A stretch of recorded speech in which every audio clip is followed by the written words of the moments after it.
What is up, guys? Wrestling Premiere is here. The Resurgence of The Undertaker. Alright. The Undertaker had a very complicated legacy heading into the Attitude Era. He was always one of the top guys, had a great character that easily stood out, but even though he was the strongest booked wrestler in the entire company, it felt like something was missing with him. Bret Hart, Shawn Michaels, these guys had standout feuds and stories. Taker had some stories, but never on the level of those two because of his rivals. Since he was the dead man, they paired him with green monster heels who at times had no business being in a big match with The Undertaker.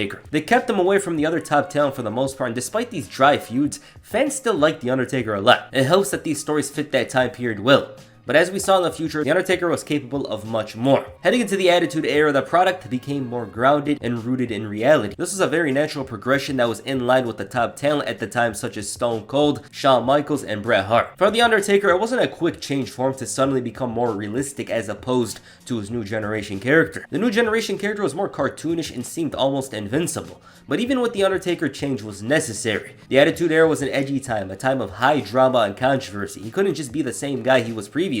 They had to tone it down and make him more of a regular character. He kept a lot of elements of his dead man character, but it was more refined for the Attitude Era. There was one segment where The Undertaker came out with regular clothes and did a worked shoot about Vince and the WWF Championship. It was the first time the fans had seen The Undertaker in a different light. His character was more fleshed out and personal. This was something that would continue to develop over the next couple of years. With 1999 approaching, The Undertaker once again became a heel. This was the first time in 6 years that Taker took the role of a villain, and in some ways, it inspired his American badass run. Taker was more evil and almost over the top. In a good way though, you know, it wasn't a bad way. He was over the top in a very good way. He was almost the final boss version of his dead man iteration. Hell, I think I'd say it straight up. The Ministry version of The Undertaker is the final boss version if he had one. He was more evil, changed his look, and terrorized the World Wrestling Federation. This character was adored by many because it was a reimagined version of The Undertaker that suited the Attitude Era.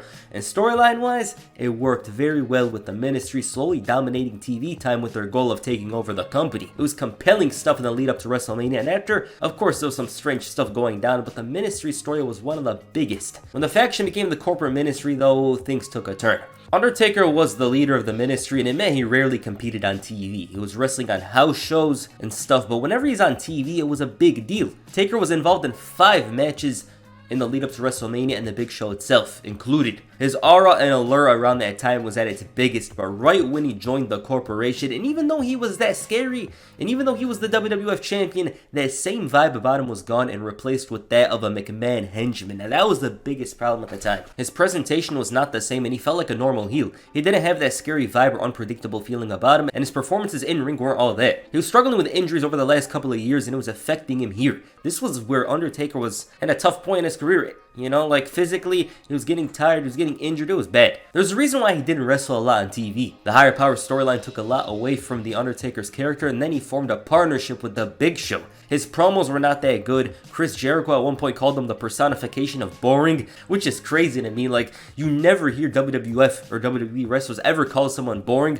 because it kind of makes the show itself look bad rather than the character. They rarely do it. At the time, however, The Undertaker was slowly changing his character. He was basically a hybrid of the Ministry and American Badass version of himself. It was a weird combo because he was still paired with Mideon and Viscera, but then he suffered a groin injury. He was already hurt, but this one was tough and left him sidelined for 4 months. Undertaker hated this time period a lot, and even though he enjoyed his Ministry character, he called it the lowest point of his career because he was out of shape and the corporate Ministry story. You could tell that towards SummerSlam time that The Undertaker was not the same. It was clear that he needed a change. He had done the same thing for about 10 years, and in the Attitude Era, 6 months was like 2 years compared to today's wrestling. A lot changed, so he fleshed out his real personality and love for motorcycles. He was set to return in January but suffered a setback. Another injury, and I believe it happened during a tag match in Puerto Rico. It took a while, but at Judgment Day 2000, he returned as the American Badass. New character, fresh change. Undertaker back to being a babyface, and it was a natural change because it was literally The Undertaker's real life self. That's who he was. He didn't need to work too hard to convince people that he was a biker because that's his real life self. He could kick your ass, he rides motorcycles, that's The Undertaker. Fans loved seeing The Undertaker as the American Badass because it meant they could cheer him. Unfortunately though, even though his character changed, his storylines didn't really.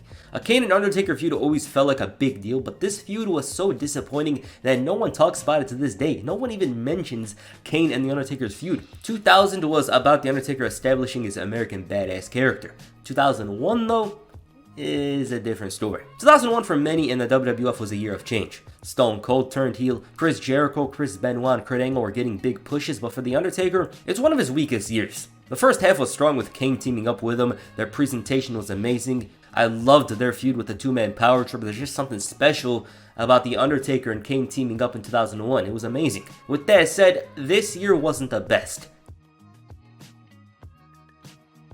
The DDP story was very one-sided in his favor, with DDP never looking good. You guys know about all this storyline. There's a reason why I haven't made a DDP video on the channel, because you guys know what's up. And Undertaker wasn't selling or giving anything to the WCW guys. He was very hostile towards them, and coupled with his form, it led to some bad matches, especially when Chronic came in. There's a lot of missed timings during this match, and Bryan Adams was a good friend of the Undertaker's. And even then, their matches were bad.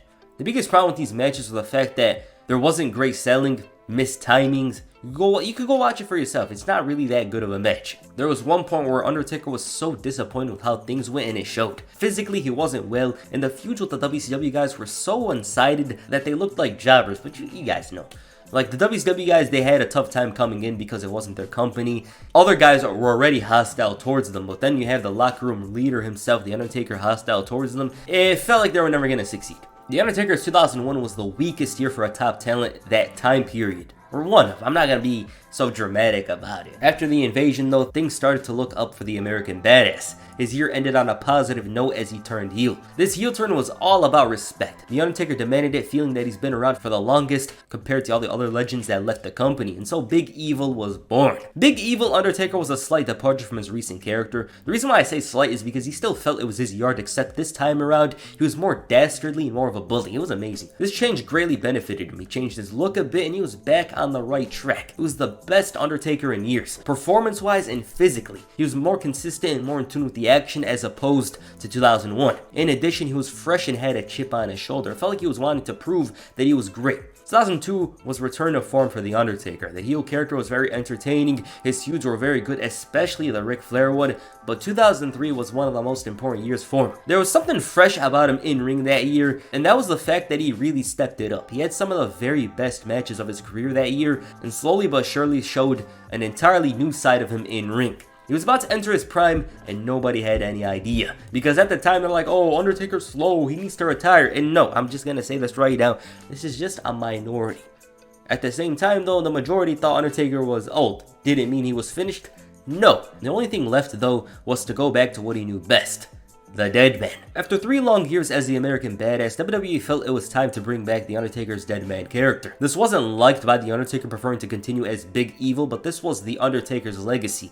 No matter what he did, he was always gonna be the Dead Man. It's like Shaq. No matter what he did afterwards, people are always gonna look at him and think, oh, Lakers Shaq. With The Undertaker, it's his legacy. The most important part of him is the Dead Man. His return in 2004 was legendary, one of the most iconic returns of the 2000s, and Undertaker was very comfortable in that role again. He didn't like the fact that he had to go back to it, but he played his part. However, the same problems he had in the 90s were here again. He feuded with green talent and was expected to make them look good when they couldn't look good in a video game, let alone in a match with him. The year was great for his return as the Dead Man, but it was clear that he was capable of more. And this is when they decided to have him feud with the Legend Killer Randy Orton. Now, the feud with the Legend Killer Randy Orton was an eye-opener. It was during this feud he had one of the best WrestleMania matches of his career, WrestleMania 21, and it was also a time period where he adopted the best pure striker motto and started incorporating MMA punches and fighting stance and all of that. These were very important to the evolution of The Undertaker, and